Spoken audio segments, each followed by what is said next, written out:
Eh bien le bonjour, c'est Pleskin et bienvenue dans cette nouvelle critique à chaud où cette fois-ci je vais vous parler des animaux fantastiques, les crimes de Grindelwald.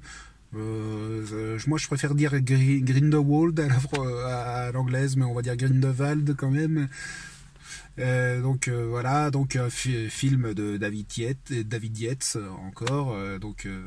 Il va y avoir carrément une trilogie, Les Animaux Fantastiques. Hein, surtout comment ça se finit ce deuxième film, mais je vous en reparlerai plus tard. Donc dans ce film, on retrouve exactement les mêmes acteurs dans ce film. Et deux grands acteurs qui jouent là-dedans. Le premier qui est Jude Law dans le rôle d'Albus Dumbledore. Ce n'est pas rien d'endosser ce rôle-là.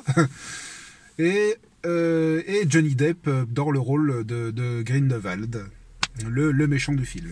Et donc pour l'histoire, ça reprend la suite des Animaux Fantastiques, le précédent film. Où nous sommes les premières minutes du film où nous sommes aux États-Unis, où Grindelwald a été arrêté à la fin du film précédent, où Grindelwald est en prison et qui est prêt à être transféré dans une autre prison en Europe parce qu'il doit être jugé. Il doit être jugé en Europe. En fait, pendant le transfert, Grindelwald va s'échapper, va s'évader. Et va s'évader et va partir en Europe quand même, et va partir en France, à Paris. Et donc du coup Norbert Dragono, après avoir essuyé un refus de titre de voyage, on va dire, parce qu'il est interdit de voyage depuis les événements à New York dans le film Les Animaux Fantastiques. Après avoir essuyé un refus en fait de voyager, il va rencontrer il va être appelé par Albus Dumbledore qui était son ancien professeur, son ancien professeur à Poudlard, et qui va lui demander d'aller à Paris pour aller chercher Croyance, je voulais dire, pas Constance. Pour aller voir, pour rechercher Croyance qui doit être à Paris pour chercher la vérité sur sa famille. Et par contre Grindelwald lui aussi veut retrouver Croyance, parce que Croyance a un grand pouvoir en lui. Il peut se transformer en Obscurus, je crois que ça se dit comme ça. Qui se transforme en grand nuage de fumée qui peut tout détruire sur son passage, et donc Grindelwald est intéressé par lui et veut exploiter son pouvoir pour pouvoir attaquer, pour pouvoir déclarer la guerre au non magique, aux Moldus. Et donc Dragono va aller à Paris avec son compère Jacob, qui le retrouve. Et donc ce film va majoritairement se passer à Paris. Et oui. Donc du coup, en parlant de Paris, premier gros point positif, ça ne cherche pas, ça ne cherche pas à embellir la ville de Paris, à montrer tous les grands monuments et tout, parce que voilà, Paris, ville du monde, ville de lumière et tout ça. Non, ça là c'est un petit peu gueule. On voit la Tour Eiffel, on voit la basilique du Sacré-Cœur à un moment, mais de très loin. Et je crois que c'est tout ce qu'on voit en monument. Bon, en même temps, ça se passe dans les années 20, oui, dans les années 20.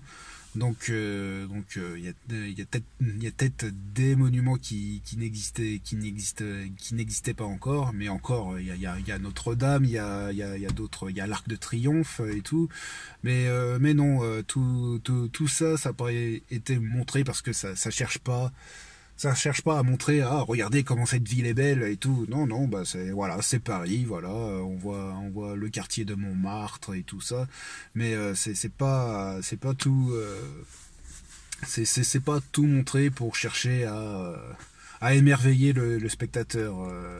On voit beaucoup moins d'animaux fantastiques, un petit peu moins, même si on voit l'espèce de grand dragon chinois, que Norbert le capture. Hein, c'est pas un Pokémon, hein, mais que Norbert le capture dans sa valise.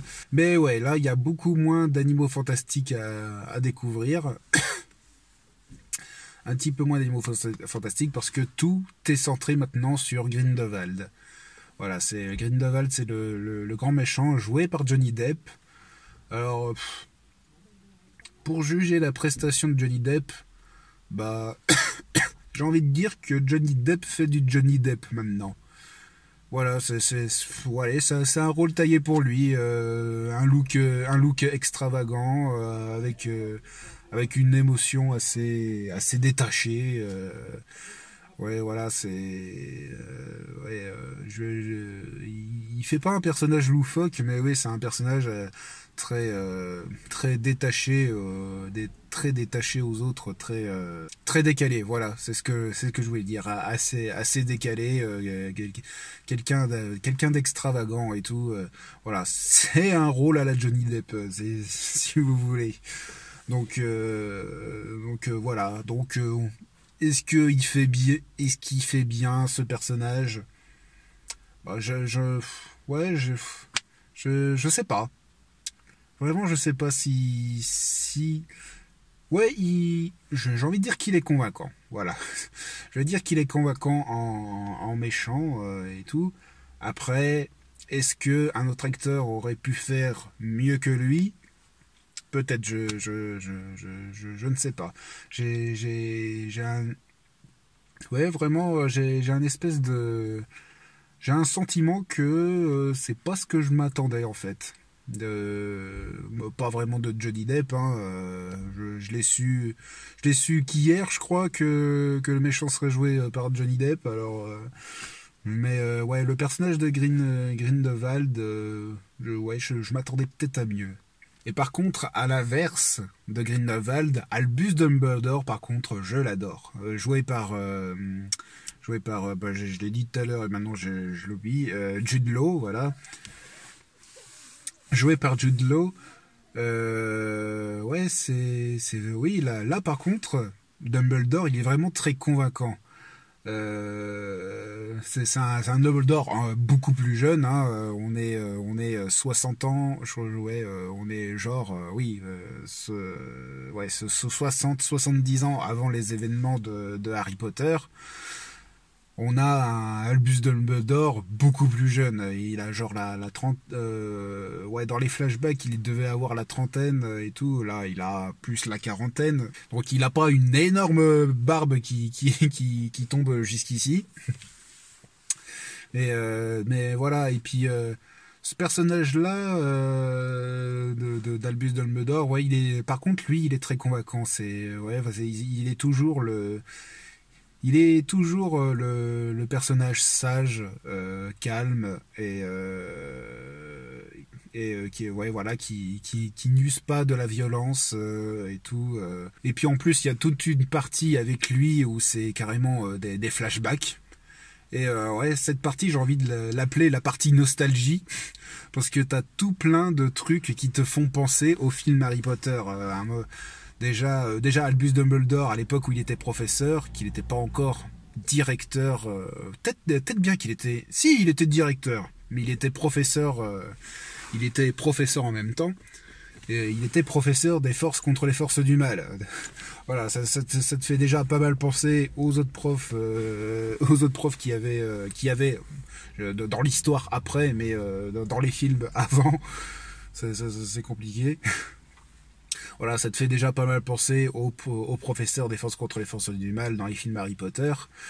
Et voilà, il y a plein de choses. Il y a plein de choses. Il nous remontre la scène de comment que ça s'appelle déjà. C'est pas l'épouvantaire, c'est Oui, voilà, c'est un épouvantard. J'avais un doute si c'était ça, mais oui, c'est un épouvantard que ça s'appelle.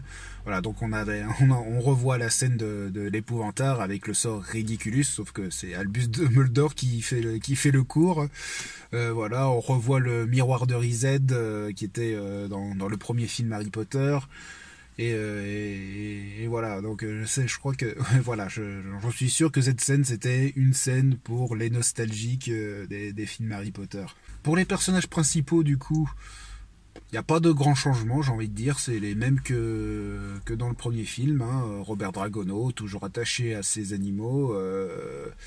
Jacob, Jacob, bon, on parle pas du tout de sa boulangerie, mais ouais, Jacob qui est toujours le sidekick rigolo de Norbert Dragono, et Tina qui est devenue Aurore du coup, suite aux événements à New York, il est devenu Aurore et elle a monté en grade.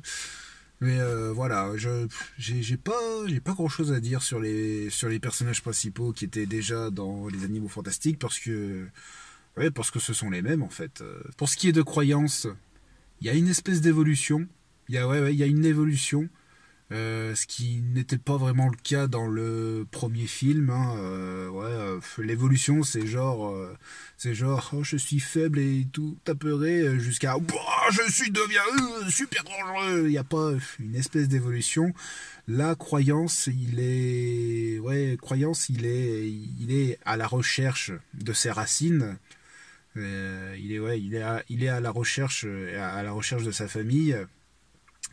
Et à la fois, il est tenté à rejoindre Grindelwald pour mieux exploiter ses pouvoirs, pour se calmer, comme Grindelwald a essayé de le faire dans le premier film. Et d'ailleurs, je reviens sur Grindelwald. Je disais que c'était pas le personnage ne m'a pas autant convaincu, ne m'a pas assez convaincu. Il montre quand même une chose, c'est que une personne très charismatique, qui choisit les bons mots, qui a une bonne élocution et tout, peut être très très très influent. Même si c'est une personne malfaisante, s'il choisit les bons mots, s'il arrive à galvaniser les gens qui croient en lui, ça peut avoir de grandes conséquences. Hein. Je vais pas faire le point Godwin, mais voilà, c'est déjà arrivé dans notre histoire à nous. Et puis voilà, à partir de ce personnage-là, on a une réflexion sur le fait de choisir son camp, soit d'être du côté des gens qui veulent être contre ces personnes-là au péril de leur vie, ou soit être du côté de ceux qui font du mal parce qu'ils veulent se protéger, qu'ils veulent pas, c'est le dilemme de choisir un camp. Voilà, ça montre le film à partir du personnage de Grindelwald montre ce dilemme, ce dilemme de choisir un camp. Puis pour terminer, je vais mettre un doigt sur deux points que je comprends pas. Le premier, c'est croyance, parce que normalement, on croit que croyance est mort à la fin du premier film, hein, spoiler. À la fin du premier film, oui, normalement, spoiler, on dit avant, mais chut. Donc, dans le premier film des Animaux Fantastiques, Croyance meurt parce en étant en nuage de fumée, tous les employés du ministère de la magie lui ont jeté des sorts, et ça lui a fait exploser, si vous voulez, et puis il est parti en miettes et tout. Et là, on nous annonce que, ah non, en fait, il est vivant. Et là, j'ai envie de dire, mais comment il est vivant? On ne sait pas. On ne sait pas comment il a fait pour survivre, en fait. Comment il a fait pour... comment il a fait? Est-ce qu'il est immortel? Est-ce qu'il est comme Voldemort? Il a des Horcruxes, hein?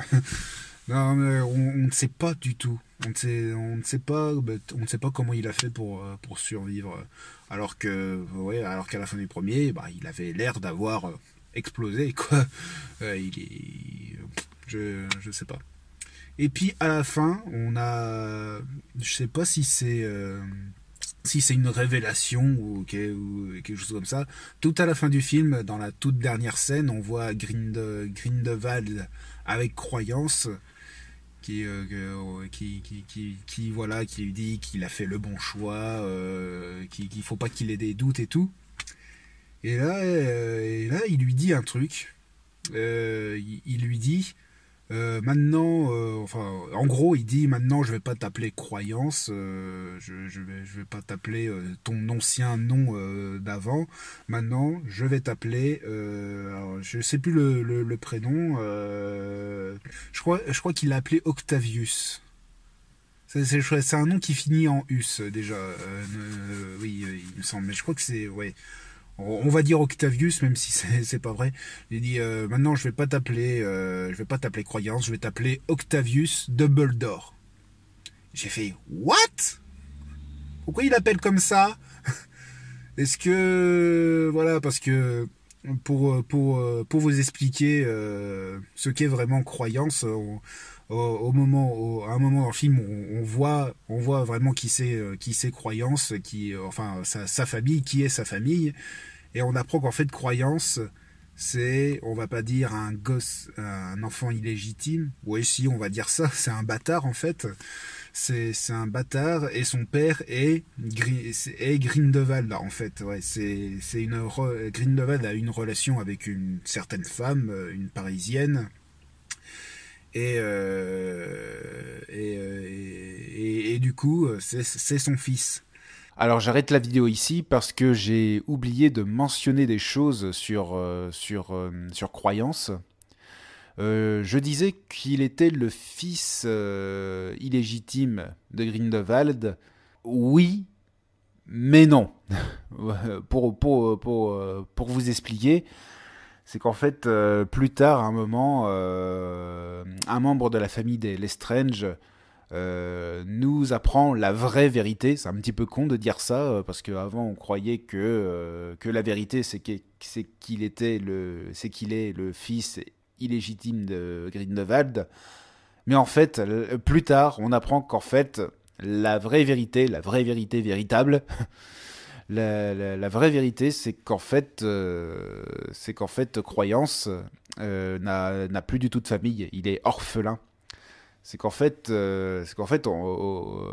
avant, on croyait que Croyance a un lien parenté avec les Lestrange, et t'as une fille des Lestrange qui dit qu'en fait, Croyance ne fait pas partie des Lestrange, parce qu'en fait, quand elle était petite, à un moment, elle a voyagé en bateau avec ses deux frères, ou son seul frère, je ne sais plus si elle en avait un ou deux, mais on s'en fout. Elle avait un petit frère avec elle, un bébé, un nourrisson. Et en fait, il n'arrêtait pas de pleurer pendant le voyage en bateau. Et du coup, vu qu'elle en avait marre de l'entendre pleurer, elle a échangé le bébé avec un autre bébé dans la cabine d'à côté. Elle a prévu ça temporairement, hein, c'est pour arrêter d'entendre ses pleurs, quoi. Mais sauf que à un moment, le bateau se met à couler, et en fait, pendant le naufrage, les Lestrange vont essayer de partir du bateau. Et en fait, dans la panique, la fille Lestrange oublie de rechanger le bébé, de reprendre son petit frère, ce qui fait que son petit frère a coulé avec le bateau. Et en fait, le bébé qu'elle a pris en échange de son petit frère, c'est Croyance. Et en fait, finalement, on apprend que Croyance, en fait, c'est un orphelin parce que toute sa famille est morte pendant le naufrage de ce bateau. Donc voilà, c'est assez compliqué cette histoire avec Croyance. Donc voilà, on apprend plus tard que en réalité, finalement c'est pas le fils de Grindelwald. Voilà, j'ai oublié de vous le mentionner, j'ai mélangé des choses dans ma tête. Donc voilà, c'était pour pas que vous vous perdez, que vous vous perdez. Donc voilà, on va reprendre la vidéo du coup. Donc je vous souhaite un bon visionnage. Et du coup, j'ai pas compris pourquoi il appelait Octavius Dumbledore. Est-ce que ça veut dire que Croyance, en réalité, c'est le fils de Dumbledore? Ou est-ce qu'il appelle Octavius Dumbledore pour défier Albus Dumbledore, pour dire attention, pour dire attention Albus Dumbledore, je suis en train de former un magicien encore plus puissant que toi. Ouais, est-ce que c'est une est-ce que c'est une provocation de la part de Grindelwald? Je sais pas, j'ai pas trop compris ça. Faudrait que je regarde, tiens, ce qu'en pensent les autres sur internet de cette fin là où on dit ouais, je vais t'appeler Dumbledore. Et il fait what? J'ai un petit peu bugué, et puis là en ce moment, j'ai toujours pas trouvé la réponse à ma question. Peut-être que vous peut-être dans les commentaires, vous avez peut-être compris quelque chose que je n'ai pas compris, mais ouais, cette fois j'ai fait what? Et donc voilà, je vais m'arrêter là. Je sais même pas combien de temps ça a duré cette vidéo. Elle est peut-être plus courte que l'autre finalement. Oh, quoique je ne sais pas. Mais voilà, j'ai pas autre chose, pas d'autre chose à dire que je réfléchisse. Ouais, non, je vais pas en dire plus. Hein. Il y a d'autres. Il y a d'autres choses dans l'intrigue et tout. On parle de la famille des Lestrange et tout ça. Mais voilà, faut pas non plus. Ça a sans doute un petit peu mélangé dans ma tête après. Donc voilà, je vais m'arrêter ici dans cette critique à chaud. Donc voilà, il y a eu 2 vidéos critiques à chaud. C'est une chose que j'ai jamais fait. Voilà. Et donc du coup cette chaîne Les Îles de Pleskin reprend hein, après 3 ou 4 mois de vide. Hein, je vous renvoie à la vidéo d'explication ce qui s'est passé pendant ces 3-4 mois de vide. Donc du coup vous pouvez partager, liker, commenter et vous abonner sur la chaîne si vous voulez. Sur ce, je vous dis ciao, à la prochaine.